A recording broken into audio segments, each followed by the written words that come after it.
Bonjour à tous Bonjour. et bienvenue dans ce 12e webinaire de Tantième qui sera dédié aujourd'hui à Lille, au nouveau lancement que l'on effectue demain. On va se prendre une demi-heure pour vous présenter tout cela.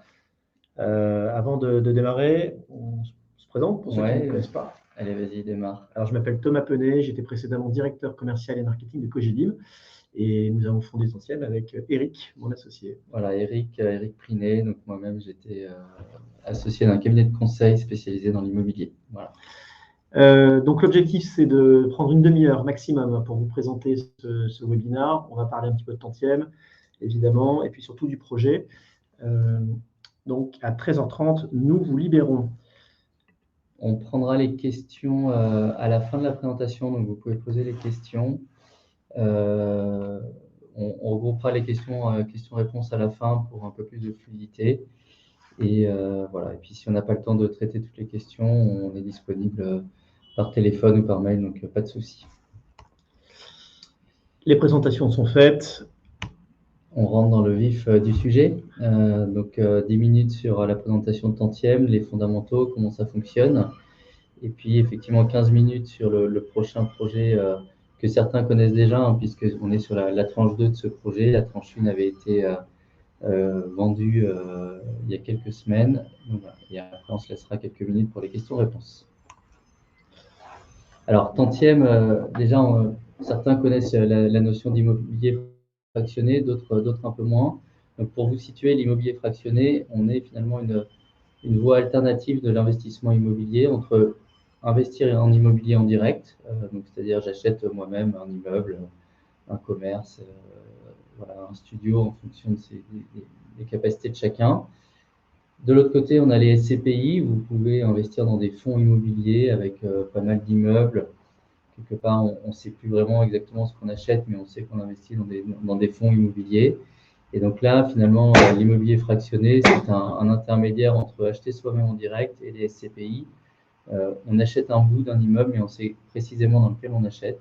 Voilà. On choisit si on peut faire du commerce, si on peut faire investir à Lille, à Nice, à Bayonne. Voilà. Chacun est libre un peu de ses choix et de ses arbitrages. Et surtout, on connaît le produit, vous avez des informations sur le produit, sur les locataires, donc vous continuez à suivre l'actualité de ce produit. Voilà. De l'autre côté, il y a le crowdfunding immobilier, on le met un peu à l'écart. Il y a souvent un peu d'amalgame entre le crowdfunding et l'immobilier fractionné. Le crowdfunding, si je suis très rapide, vous jouez le rôle de la banque pour un promoteur ou pour un marchand de biens. Voilà. C'est souvent des acteurs qui n'ont pas réussi à se financer auprès de banques et donc qui se tournent vers le grand public. Voilà. Là, vous touchez un rendement fixe. Vous n'avez pas d'intérêt sur la plus-value potentielle que pourrait avoir le bien dans la durée. Tantième, on est de l'immobilier, c'est l'approche patrimoniale, on s'inscrit dans la durée et on vise à construire un patrimoine immobilier qui va prendre de la valeur dans le temps. Voilà.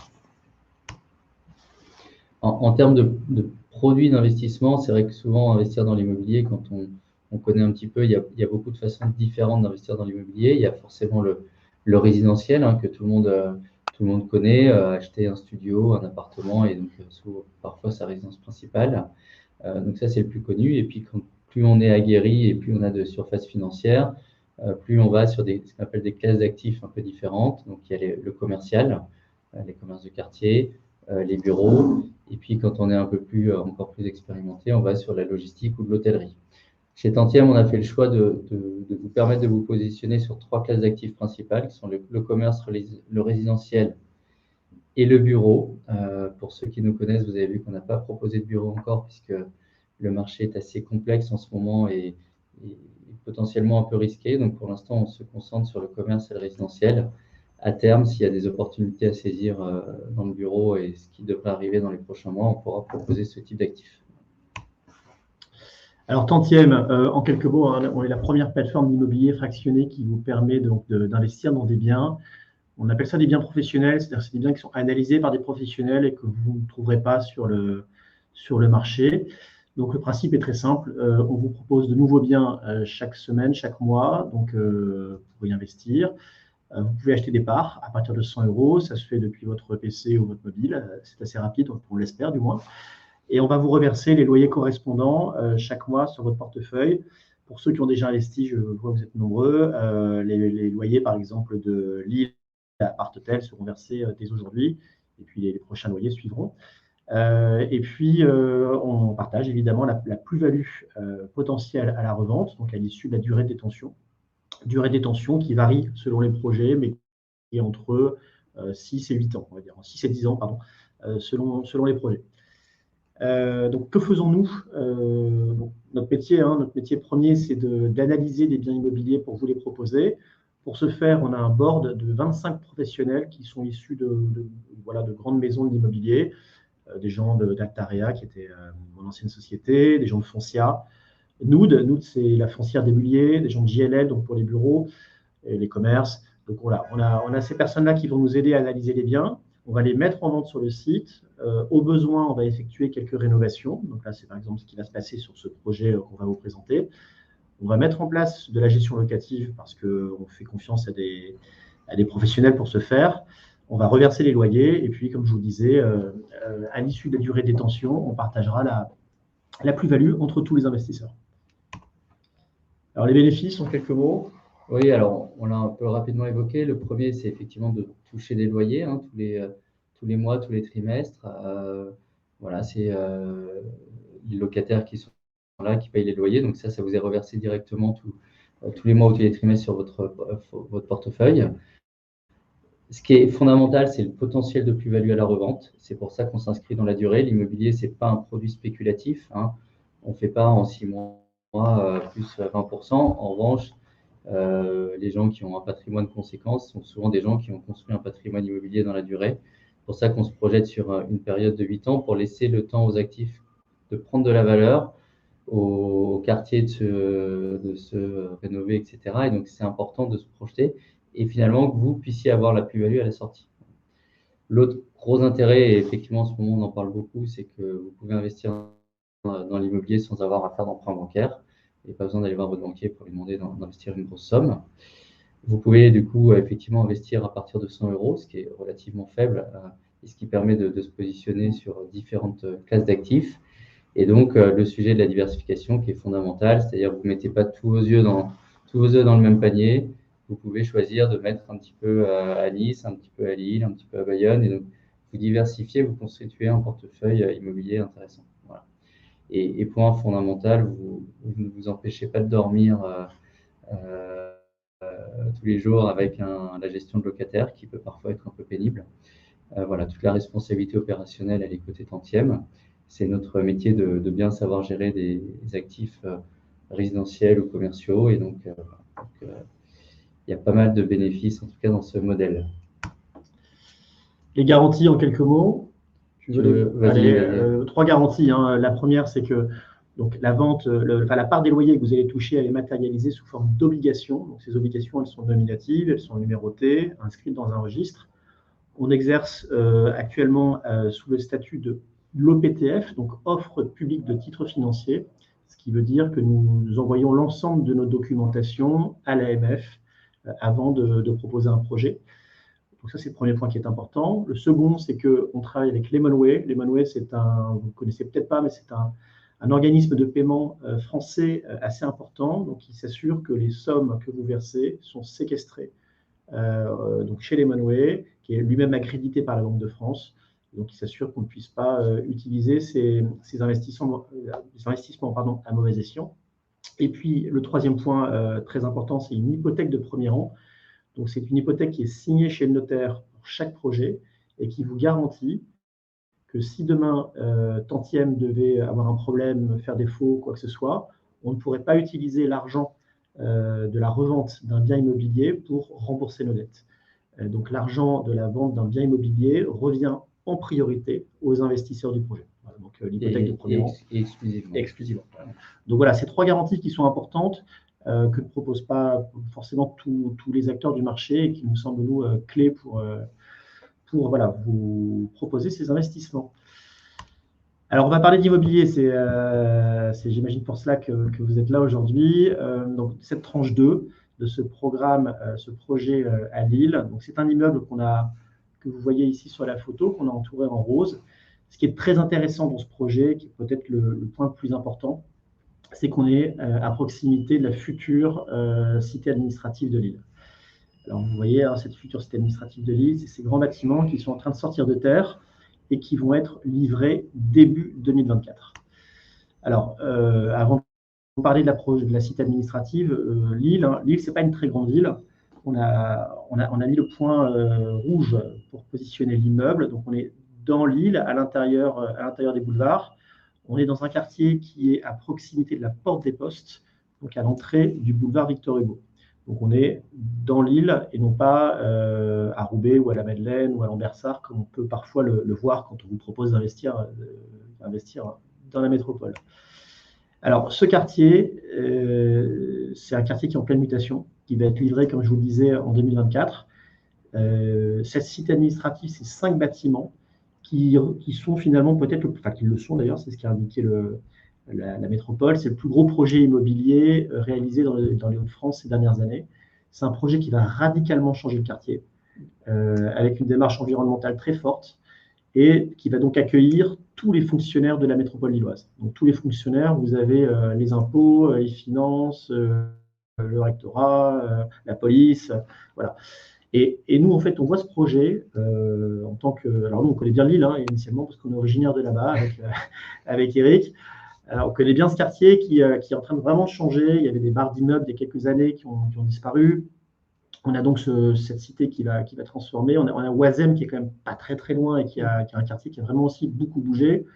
Et ça nous fait penser, nous qui sommes parisiens désormais, aux Batignolles. Donc, pour ceux qui ne sont pas familiers avec Paris, c'est un quartier du 17e où est arrivé le tribunal il y a quelques années et qui a radicalement changé le quartier.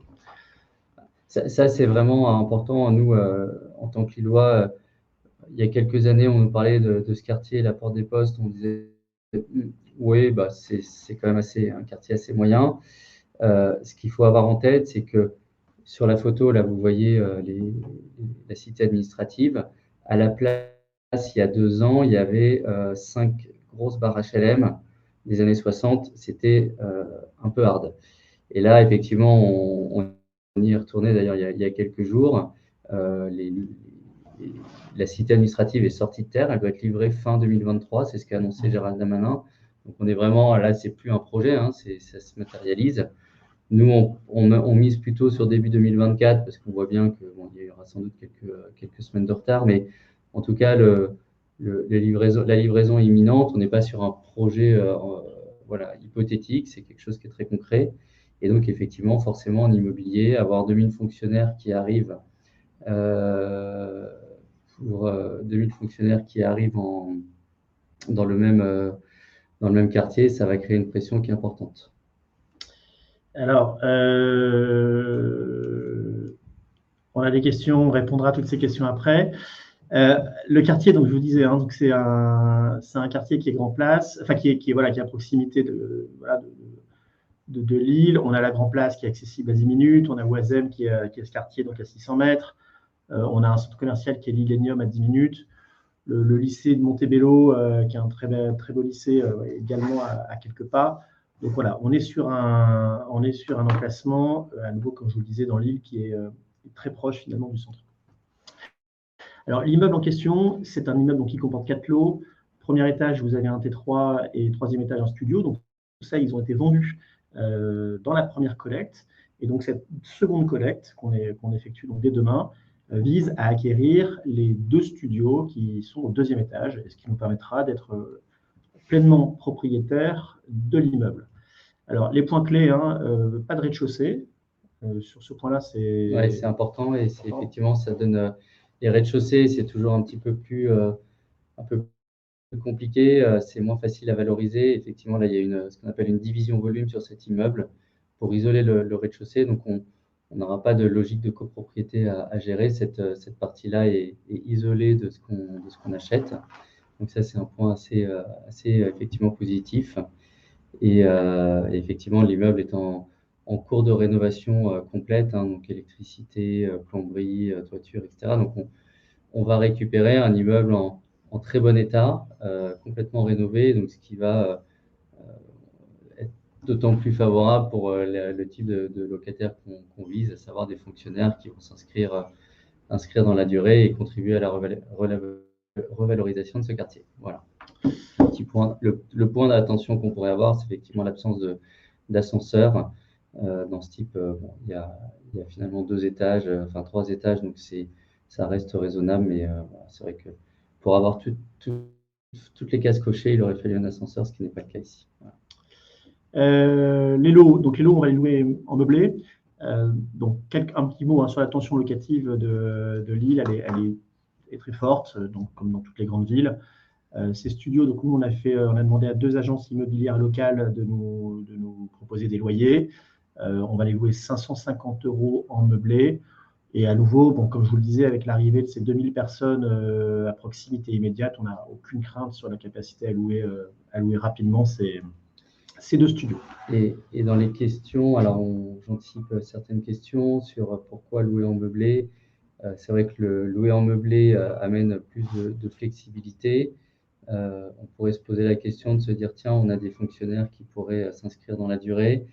C'est à la fois bien, mais à la fois, comme on pense que le quartier va se transformer assez radicalement, les loyers vont sans doute être amenés à évoluer plus rapidement que ce que permettrait de le faire l'indice de réévaluation des loyers, l'IRL. Donc, on préfère se laisser cette flexibilité de location en meublé. Alors, on ne va pas vous détailler toutes les hypothèses parce que vous les retrouverez sur le site. Quelques mots peut-être voilà, pour vous expliquer comment nous avons fait nos calculs de rentabilité. Alors, Eric va vous en dire 2 mots, mais ça tient vraiment sur 2 éléments. Hein. La première, c'est notre capacité à trouver des locataires, à générer des revenus locatifs. Bon, ça, comme je vous le disais, on n'a aucune crainte sur la capacité à louer 2 studios à cet endroit-là. Puis sur le marché, peut-être, Eric? Oui, alors c'est vrai que l'enjeu, c'est toujours de bien acheter sur le marché, d'autant plus en ce moment où il y a beaucoup d'interrogations sur est-ce que ça va baisser, est-ce que ça va continuer à augmenter, est-ce que ça va stagner. Lille est plutôt une ville qui est entre guillemets en retard par rapport à d'autres grandes métropoles. Le marché tel qu'on le regarde, alors sur des sources Se Loger, Le Figaro, les agences, pour ce type d'actifs studio est autour de 4 100 € du mètre carré dans ce quartier-là. De surcroît, ils viendront d'être rénovés, donc nous on achète à 3 900 € du mètre carré sur les 2 studios. Donc je pense qu'on achète correctement et tout le monde y trouve son compte. Voilà, en tout cas, même s'il y a un petit tassement dans les prochains mois, je pense qu'on sera assez compétitif. Voilà, et surtout, nous, notre enjeu, il est de miser sur 2 sujets. Le premier, c'est que Lille, qui est historiquement en retard par rapport à d'autres grandes métropoles comme Lyon, Bordeaux, etc., va continuer à progresser, en tout cas on pense. Et puis surtout ce quartier qui va bénéficier de ce développement, comme les Batignolles, le disait Thomas tout à l'heure. Nous, on est assez confiants là-dessus, sur cette capacité à continuer à se développer, vu tous les actifs qu'il y a autour. Voilà. Alors, il y a des questions par SMS. On répondra aux questions qu'on reçoit à la fois dans le formulaire et dans les messages. Oui, donc les scénarios de rentabilité. Oui, alors, encore une fois, nous, je dis souvent, on n'a pas de boule de cristal. On entend des gens qui disent ça va faire plus de 20%, d'autres qui disent le marché va s'effondrer. Nous, on n'en sait rien, donc on fait des scénarios, on prend des hypothèses, on vous les présente et puis on vous indique celle qui nous paraît le plus raisonnable. Voilà. Donc c'est ce scénario médian, voilà, qui dans un contexte d'inflation, dans un contexte de tension locative, etc., on se veut raisonnable et tout en étant optimiste. On a modélisé un scénario pessimiste qui voudrait dire pendant 8 ans, le marché va stagner, immobilier, voilà, il y a une crise qui est longue et durable. Peut-être qu'on aura un peu plus de vacances locatives que ce qu'on espère ou problème locataire. Même en étant vigilant, on n'est jamais à l'abri. Donc voilà, là on a présenté à la fois un scénario pessimiste avec les hypothèses que vous retrouvez dans le document. Et puis à côté de ça, nous on croit aussi, puisqu'on investit sur ce projet à titre personnel, on veut aussi croire à un scénario optimiste qui ne nous paraît pas non plus complètement aberrant, de se dire ce secteur il va vraiment se développer, il va bénéficier de tous ses atouts et il va bien les valoriser. Et donc, avec l'évolution des loyers, la pression locative et le marché, on peut faire un très bel investissement, on pense, dans cette zone. Ouais. Bon, les hypothèses, hein, vous retrouverez toujours les mêmes calculs. Hein, donc vraiment, là, on ne va pas aller détailler les chiffres, mais Vous retrouvez à chaque fois les chiffres liés à l'acquisition et à l'exploitation. Donc là, sur cette page, vous voyez l'exploitation, les loyers bruts, nos frais de gestion qui servent donc à payer la gestion locative notamment, les assurances, etc. Donc vous retrouvez tous les éléments qui vous permettent d'apprécier correctement les calculs. Je rebondis juste sur les frais de gestion, notamment ce qui est un point important. Vous verrez, pour ceux qui commencent à connaître Tantième, on adapte nos frais de gestion locative à la typologie du bien. Je m'explique, quand on acquiert un commerce, le commerçant est en charge de l'essentiel du suivi du commerce, des petits travaux, des charges, de toute la gestion de la copropriété. Donc, on a une activité qui est assez limitée. On envoie un quittancement qui est souvent trimestriel. Et donc, on a des frais de gestion locative qui sont assez réduits.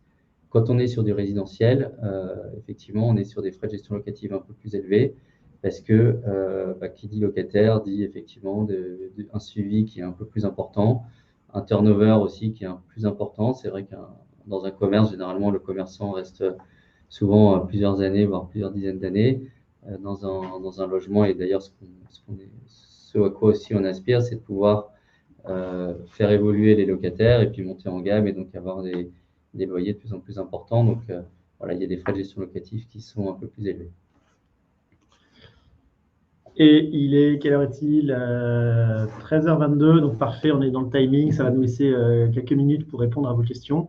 Donc je fais la synthèse. Donc on a déjà finalement commercialisé 60% de ce projet dans la première tranche.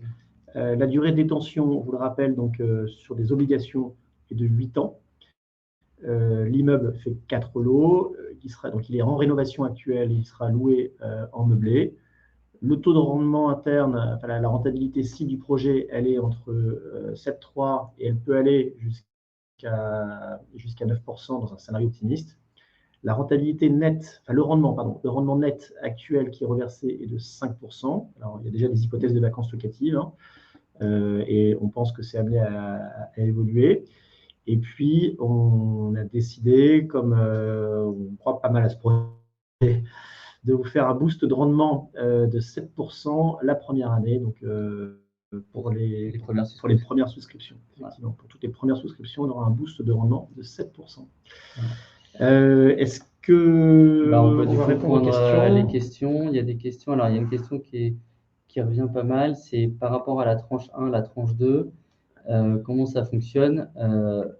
Nous, d'ailleurs, vous verrez, les chiffres sont très similaires entre la tranche 1 et la tranche 2 en termes de rentabilité. L'objectif, c'est d'acquérir l'ensemble de l'actif et donc de gérer de façon homogène l'ensemble de l'actif. C'est-à-dire que vous ayez investi sur la tranche 1 ou la tranche 2, ça sera géré comme un seul et unique actif. Si on ne devait pas aller au bout de la tranche 2 parce que le marché ferait que il n'y aurait pas suffisamment d'intérêt de nos investisseurs, la tranche 1 continuera à être exploitée sur les deux lots qui ont été identifiés. Mais voilà, donc les deux tranches 1, tranche 2, finalement, seront gérées comme un tout. Voilà. Alors, une question qu'on nous pose souvent, c'est peut-on investir depuis l'étranger? Oui, on peut investir depuis l'étranger. Contactez-nous. Il y a certains pays simplement qui sont aujourd'hui compliqués en termes de transfert de fonds, mais vous pouvez le faire. Question sur la fiscalité aussi. Ouais. Alors, fiscalité, le cas général, c'est la flat tax, donc les produits financiers, donc ce que certains connaissent. Donc, nous, on s'occupe de gérer avec les impôts le prélèvement de cette flat tax et de faire les déclarations qui vont bien. Vous recevez un IFU en début d'année. Pour autant, il y a des cas particuliers. Alors, juste pour info, et j'aime beaucoup les SCPI, je dis souvent qu'on est complémentaire des SCPI. Ceux qui ont l'habitude d'investir en SCPI, les SCPI, vous avez plutôt une fiscalité qui est à 50%, donc qui est assez élevée. Et surtout, les SCPI rentrent dans le calcul de l'IFI, l'impôt sur la fortune immobilière. On précise, un investissement tantième ne rentre pas dans le calcul de l'IFI. Voilà. Après, en termes de fiscalité, il y a des cas particuliers, ceux qui investissent via des sociétés à l'IS, qui sont finalement qui n'ont pas de fiscalité, qui ne supportent pas de fiscalité sur leurs revenus. Et puis, les cas des investisseurs étrangers qui ont une flat tax un peu optimisée. Question de quelqu'un qui est investisseur sur plusieurs projets, notamment Bayonne, qui dit Bayonne, projet annulé. Alors, le projet n'est pas annulé à Bayonne, donc on va vous appeler monsieur. Il n'y a pas de difficulté avec ce projet. Donc, on est. Voilà, puis comme je vous disais, sur les autres projets, l'île Appart Hôtel, les versements ont lieu également là, dès cet après-midi. Alors, ensuite, qu'est-ce qu'on a comme question? Question sur le projet Nice. Oui. Projet Nice, vous avez vu pour les plus assidus qui a été décalé là, de quelques jours. C'est un chouette projet sur un commerce à Nice et on est en train de. Il y a des discussions, de négociations sur le bail et sur des points techniques. Donc, on ne propose pas le projet tant qu'il n'est pas complètement sécurisé. Donc, effectivement, on espérait que les discussions aillent un peu plus vite, mais malheureusement, on le décale de quelques jours, mais pour mieux revenir. Voilà. Je crois qu'on a fait Est-ce qu'on a une question? Ouais, il y a des questions mais auxquelles on a déjà répondu dans la vidéo sur la porte des postes. Écoutez, non, je pense qu'on a répondu à toutes les questions. Non, on est bon. Et on a même tenu le timing. Et ouais, on a même deux petites minutes d'avance, et là c'est merveilleux. On vous remercie pour votre présence à ce webinaire. Donc l'ouverture a lieu demain à 12h30, donc ne loupez pas à 13 12h30 ou 13h. 12h30. 12h30, pardon. 12h30 demain, donc ça part assez vite, surtout que là il y a un petit peu moins de. Le projet est un peu plus petit, donc ne loupez pas l'ouverture. Et surtout, vous avez nos numéros de téléphone qui sont affichés dans les mails qu'on vous adresse, et également disponibles sur le site internet. Donc si vous avez la moindre question, vous n'hésitez pas à nous appeler. On essaye d'être le plus disponible possible. Merci beaucoup. Merci à vous et à très bientôt. Au revoir. Bonne journée, au revoir.